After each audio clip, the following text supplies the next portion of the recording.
Welcome to our channel. నేను మీ తేజ. ప్రస్తుతం మనతో పాటు సీనియర్ జర్నలిస్ట్ దాము బాలాజీ గారు ఉన్నారు. నమస్తే సార్. నమస్తే. సో రీసెంట్ గా చూసుకుంటే ఒక మెడికో స్టూడెంట్ ఆత్మహత్య చేసుకుని చనిపోయాడు. అండ్ అలాగంటే ఎక్కువగా ఈ ప్రొఫెషనల్ కోర్సెస్ చేస్తున్న వాళ్ళు ఎక్కువగా ఈ మధ్య కాలంలో ఆత్మహత్య చేసుకుంటున్నారు రకరకాల కారణాలు చెప్పి. సో అంటే ఎందుకు ఈ విధంగా వాళ్ళు చేస్తున్నారు? ముందుగా ఈ అబ్బాయి గురించి చూద్దాం. ఎందుకంటే మణిదీప్ ఈ అబ్బాయి పేరు ఆత్కూరి సాయి మణిదీప్, పూర్తి పేరు. 24 ఏళ్ళు. ఇతను విజయనగరం జిల్లా నెల్లిమర్ల దగ్గర మిమ్స్ అని ఒక మెడికల్ కాలేజీలో చదువుతున్నాడు. అతను ఆత్మహత్య చేసుకున్నాడు. చేసుకోక ముందు ఒక లెటర్ రాశాడు. ఆ లెటర్ చాలా హృదయ విదారకంగా ఉంది. ఆ లెటర్ ఇప్పుడు విపరీతంగా వైరల్ అవుతుంది, ఒక సంచలనాన్ని రేకెత్తిస్తుంది. నేను ఆ లెటర్ చదువుతాను ఫస్ట్, దాని తర్వాత మనం అనలైజ్ చేద్దాం. ఓకే. ఆ లెటర్లో ఏముందంటే, డాడీ, అమ్మ, తమ్ముడు, నన్ను క్షమించండి. గత 10 సంవత్సరాలుగా మిమ్మల్ని చాలా పెట్టాను, బాధ పెట్టాను.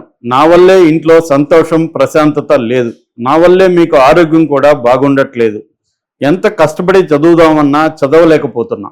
రకరకాల ఆలోచనలు. ఎందుకు బాధపడతానో తెలియదు, ఎందుకు సంతోషంగా ఉంటానో తెలియదు. నా వల్ల నా చుట్టూ ఉన్న వాళ్ళు ఏదో విధంగా బాధపడుతూనే ఉంటారు. ఆందోళన, కోపం, బాధ, భయం ఎందుకు ఎక్కువైపోతుందో చెప్పలేను. లాస్ట్ 8-9 మంత్స్ నుండి సూసైడ్ ఆలోచనలు తినేస్తున్నాయి, కానీ ఎవరికీ చెప్పలేను, మీకు కూడా. ఇప్పటికే నా వల్ల తమ్ముడు కూడా చాలా బాధపడుతున్నాడు ఇంట్లో పరిస్థితుల వల్ల. నాకు నేనే పిచ్చోడులా అనిపిస్తున్నా. అమ్మ, నా కోసం మీరు ఇంత చేశారు, నేను మాత్రం మిమ్మల్ని బాధలు పెడుతూనే ఉన్నా. మీ నిద్ర, ఆరోగ్యం అన్నీ నా వల్లే పోతున్నాయి. బ్రతకాలంటే భయం వేస్తుందమ్మా. నా గురించి కాదు, ఇంకా ఎంతో కాలం మిమ్మల్ని బాధ పెడతా అని. నాలాంటి పిచ్చోడు ఉండకూడదు. అందుకే బ్రతుకుదామని ఆశ ఉన్నా కూడా ఇంత అదృష్టం కూడా ఉండదు నాకు. మీరు ఆనందంగా ఉండటమే నాకు కావాలి. నన్ను క్షమించండి డాడీ, అమ్మ. సో ఈ అబ్బాయి మన లెటర్ చూస్తే, అంటే మనకి మిగతా డీటెయిల్స్ తెలియవు. వాళ్ళ పేరెంట్స్ ఎలా ఉన్నాడు, వాళ్ళ నాన్న దాని ఏమంటారంటే విజయనగరం కాదు, తూర్పుగోదావరి జిల్లా నిడదవోలు మండలంలో సెమిస్త్రిగూడెం అనే ఊర్లో ఉంటారు. వాళ్ళ నాన్న రామారావు, వాళ్ళ అమ్మ శిరీష, హౌస్ వైఫ్. వాళ్ళ నాన్న అక్కడ వికాస్ స్కూలు, విజ్ఞాన్ కాలేజీకి డైరెక్టర్గా ఉంటున్నాడు. అంటే ఆయన కూడా ఎడ్యుకేషన్ ఇన్స్టిట్యూట్కి డైరెక్టర్గా ఉంటున్నాడు.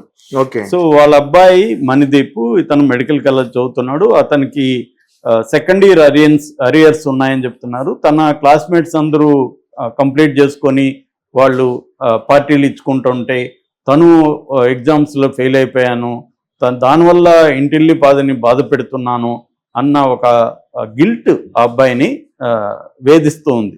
ఈ గిల్ట్ నుంచి బయటపడ్డలేక 8-9 నెలలుగా అబ్బాయి ఆత్మహత్య చేసుకోవాలని ఆలోచిస్తూ ఇప్పటికీ అతను నిర్ణయం తీసుకొని పురుగుల మందు తాగి మొన్న మార్నింగ్ తాగేశాడు.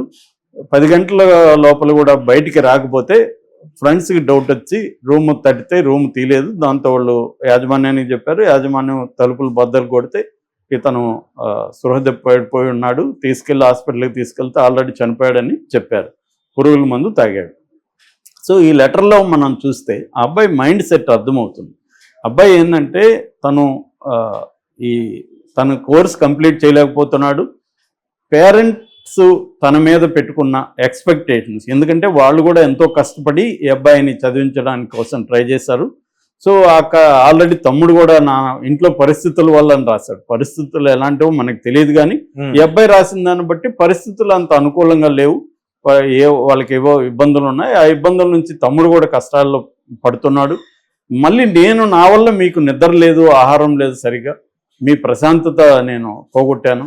కాబట్టి నా వల్ల నేను హ్యాపీగా లేను. ఒక్కోసారి నేను ఎందుకు హ్యాపీగా ఉంటానో తెలియదు, ఎందుకు బాధగా ఉంటానో కూడా నాకు తెలియట్లేదు అని రాశాడు. అంటే ఈ అబ్బాయి తీవ్రమైన మానసిక సమస్యలతో బాధపడుతున్నాడు. ఈ అబ్బాయి మీద తీవ్రమైన ప్రెజర్ ఉంది. అది ఎడ్యుకేషన్ ప్రెజర్ ఉంది, ఇంట్లో నుంచి కూడా ప్రెజర్ ఉంది. సో ఇంట్లో నుంచి ప్రెజరు, ఎడ్యుకేషనల్ ప్రెజరు, తీవ్రమైన గిల్ట్, తాను ఎక్స్పెక్టేషన్కి అనుగుణంగా లేదని ఒక బాధ. దీని నుంచి అబ్బాయి మెంటల్గా సఫర్ అవుతున్నాడు. అది సైకాట్రిస్టులు మాత్రమే కరెక్ట్గా ఆ మెంటల్ డిజార్డర్ ఏందని చెప్పాలి. జనరల్గా ఏంటంటే హైలో హ్యాపీనెస్, హైలో దుఃఖం ఉంటే దాన్ని బైపోలార్ అని చెప్తారు. ఎక్స్ట్రీమ్ హ్యాపీనెస్ ఉంటుంది, ఎక్స్ట్రీమ్ దుఃఖం ఉంటుంది, ట్రాజిక్గా ఫీల్ అవుతాం. అలాంటి లక్షణాలు ఉంటే బైపోలార్ అని చెప్తారు. అంటే చాలా హైలో ఉంటాయి వాళ్ళకి. ఆనందంగా చూస్తే మనం చాలా ఆనందంగా కనిపిస్తుంటారు, మళ్ళీ చూస్తే అసలు ఎవరితో మాట్లాడకుండా సైలెంట్గా ఉంటారు. అలాంటివి ఉన్నాయా? డిప్రెషన్ కూడా ఉన్నట్టుగా మనకు అర్థమవుతుంది. అంటే డిప్రెషన్లో కూడా రకరకాలు ఉంటాయి. ఇవన్నీ కూడా సైకాట్రిస్ట్ దగ్గర కానీ ఈ అబ్బాయి వెళ్ళుంటే ఈ అబ్బాయికి ట్రీట్మెంట్ కూడా ఇచ్చుండేవాళ్ళు, కౌన్సిలింగ్ జరిగి ఉండేది. కానీ ఈ అబ్బాయి ఎవరికి చెప్పుకోలేదు అసలు. అది కూడా అంటున్నాడు కదా, నేను ఎవరికి చెప్పలేదని. ప్రధానంగా ఏంటంటే కానీ చుట్టుపక్కల ఫ్రెండ్స్కి కానీ ఫ్యామిలీకి కానీ జాగ్రత్తగా గమనిస్తే అర్థమవుతుంది. ఎప్పుడన్నా క్రై ఫార్ హెల్ప్ అంటారు. ఆత్మహత్య చేసుకునే వాళ్ళు క్రై ఫార్ హెల్ప్ అంటే నాకు హెల్ప్ చేయండి అని ఏదో ఒక పద్ధతిలో డైరెక్ట్గా చెప్పరు వాళ్ళు. వాళ్ళని మనం జాగ్రత్తగా పరిశీలిస్తే పక్కనుండేవాడికి అర్థమవుతుంది. కానీ వీళ్ళెవరు కూడా అంత జాగ్రత్తగా అతన్ని అబ్జర్వ్ చేసినట్టే కనపడదు. పేరెంట్స్ వాళ్ళ సమస్యల్లో వాళ్ళు ఉంటారు, ఫ్రెండ్స్ కూడా ఎక్కువగా పట్టించుకొని ఉండే అవకాశం లేదు.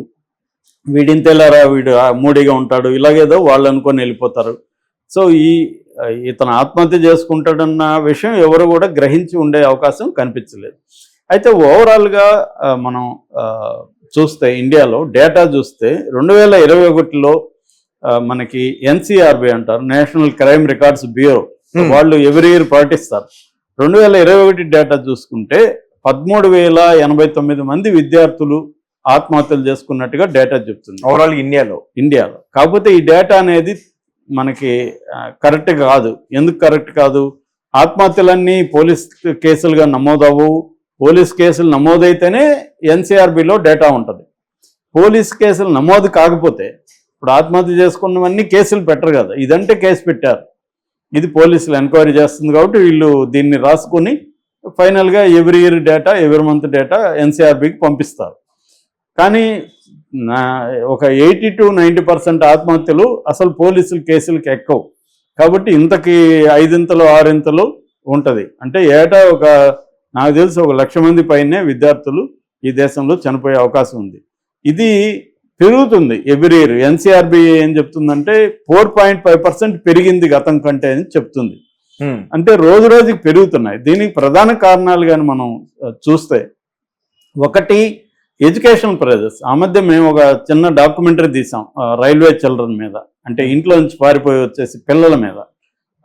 ప్లాట్ఫామ్ నెంబర్ 8 అని మన యూట్యూబ్లో కూడా ఉంది అది.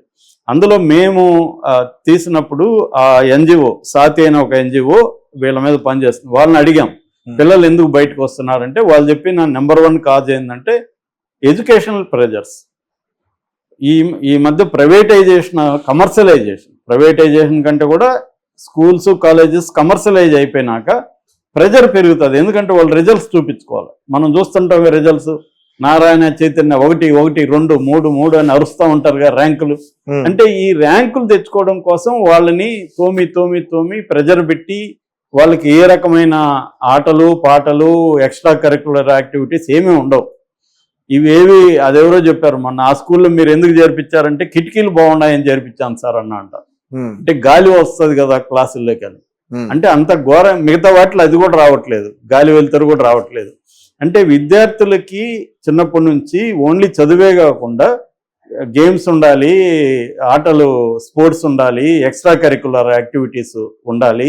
అవన్నీ ఉండడం వల్ల ఏమవుతుందంటే సోషలైజేషను, టీమ్ స్పిరిట్, రిలాక్సేషను, ఫిజికల్గా ఫిట్నెస్ ఇవన్నీ ఉంటాయన్నమాట.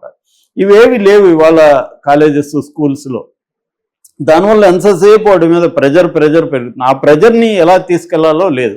అట్లాగే ఎడ్యుకేషన్ ఇన్స్టిట్యూట్స్లో కౌన్సిలర్స్ని పెట్టాలి, సైకాలజికల్ కౌన్సిలర్స్ని పెడితే వాళ్ళ దగ్గరికి ఈ పిల్లలు చెప్పుకోవడానికి ఫ్రీగా వాళ్ళని ఎంకరేజ్ చేయాలి. మీకు ఏమైనా సమస్య ఉంటే చెప్పుకోండి అని ఇప్పుడు ఈ అబ్బాయి కానీ ఫర్ ఎగ్జాంపుల్ ఈ కాలేజీలో కానీ కౌన్సిలర్ ఉండి ఈ అబ్బాయి కానీ చెప్పుకొని ఉంటే, నాకు ఇలా థాట్స్ వస్తున్నాయి సార్, ఆత్మహత్య చేసుకుందాం అనిపిస్తుంది, ప్రెజర్ ఉంది అని కానీ చెప్పుంటే, ఆ కౌన్సిలరు వాళ్ళ పేరెంట్స్తో మాట్లాడేవాడు, మొత్తం విషయాన్ని అర్థం చేసుకుని ఆ అబ్బాయికి ఎలా దీని నుంచి బయటపడాలో హెల్ప్ చేసి ఉండేవాడు.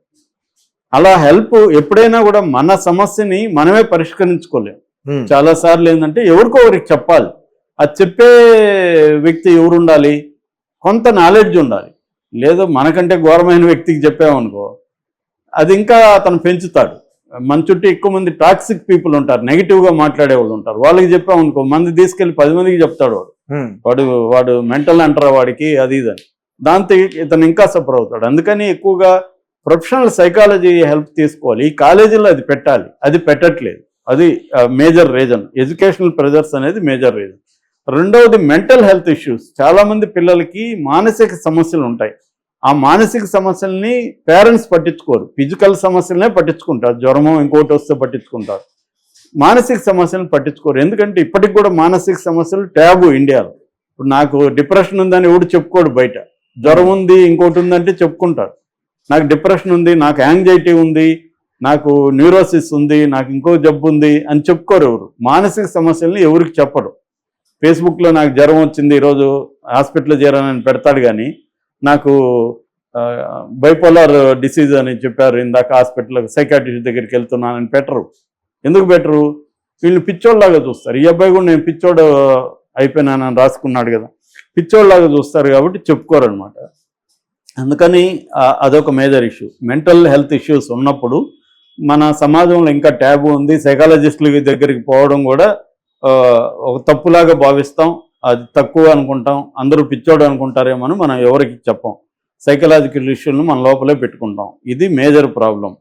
సో మూడవది ఫ్యామిలీ వైపు నుంచి. ఫ్యామిలీ వాళ్ళు పిల్లలకి అన్నీ ప్రొవైడ్ చేస్తారు, కానీ దాని చుట్టూ వీడిని ఒక పెట్టుబడి మారిగా ఫీల్ అవుతారు. నీ మీద ఇంత పెడతాను, నువ్వు ఇంత ఇవ్వాలి.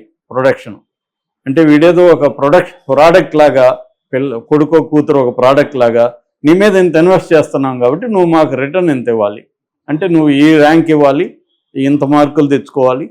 ఇది ప్రెజర్ చిన్నప్పటి నుంచి, ఎల్కేజీ నుంచి. ఎందుకంటే ఇవాళ ఎల్కేజీకి యూకేజీకి ₹1,00,000 పర్ ఇయర్ ఖర్చు. ఇంకా కొన్ని వాటిలో అయితే 7-8 lakhs కూడా పెడుతున్నారు. ఇంకా కూడా ఎక్కువ ఉండొచ్చు, అది వేరే విషయం. యావరేజ్లో చెప్తున్నా. సో యావరేజ్లో ఒక 1 lakh ఎల్కేజీకి యూకేజీ దగ్గర నుంచి పెడుతుంటే పేరెంట్స్ ఎక్స్పెక్ట్ చేస్తారు కదా. సో ఇక్కడ నుంచి వాళ్ళ మీద ప్రెజర్ మొదలవుతుంది. వాళ్ళు చెప్పకపోవచ్చు, చాలామంది గిల్ట్ మొదలవుతుంది పిల్లలకి. ఎందుకంటే నేను అమ్మా నాన్నని ఎంత బాధ పెడుతున్నాను, నేను వీళ్ళకి కౌంటర్గా ఇవ్వలేకపోతున్నాను, రిజల్ట్స్ ఇవ్వలేకపోతున్నాను. ఎందుకంటే వీళ్ళ శక్తి సామర్థ్యాలు అంత ఉండనప్పుడు వీళ్ళకి గిల్ట్ వస్తుంది. సో ఇది పేరెంటల్ మైండ్ సెట్ కూడా మారాలి. అట్లాగే నాలుగవది బుల్లింగ్ ఉంటారు. ఆత్మహత్యల కారణాలు చెప్తున్నాను. బుల్లింగ్ అంటే కొంతమంది గట్టిగా ఉండే విద్యార్థులు, వీక్గా ఉండే, బలహీనంగా ఉండే విద్యార్థుల్ని ఫిజికల్గా కావచ్చు, మానసికంగా కావచ్చు, వాళ్ళని వేధించడం ర్యాగింగ్ పేరుతో కూడా ఎవ్రీ ఇయర్ వందలాది మంది మన దేశంలో చనిపోతున్నారు. సో ఈ రీజన్స్ని గవర్నమెంట్స్ పట్టించుకోవాలి, ఎడ్యుకేషన్ ఇన్స్టిట్యూట్స్ మ్యాండేటరీ చేయాలి, సైకాలజిస్టులను పెట్టాలని, అట్లాగే పేరెంట్స్ కూడా మారాలి. ఇవన్నీ జరిగితే కానీ ఈ ఆత్మహత్యలను ప్రివెంట్ చేయడం అనేది కష్టం. అన్నిటికంటే నేను చెప్పే ఏకైక కారణం ఏంటంటే, ఎవరికైనా మీకు మానసికంగా బాగాలేకపోయినా, ఇంకోటి బాగాలేకపోయినా, సింపుల్గా గూగుల్లో టైప్ చేసినా కూడా మీకు సైకాలజిస్టులు, బెస్ట్ సైకాలజిస్టుల పేర్లు వస్తాయి. ఫీజులు కూడా ఎక్కువేం ఉండవు, మీరు అంతకంటే ఎక్కువ ఖర్చు పెడుతుంటారు.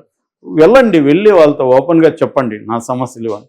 సగం మీకు అక్కడే పరిష్కారం అవుతాయి. మీరు లోపలే పెట్టుకొని ఉంటే అది కొండలాగా పెరిగిపోయి భారం అయిపోయి బతకలేమనిపిస్తుంది.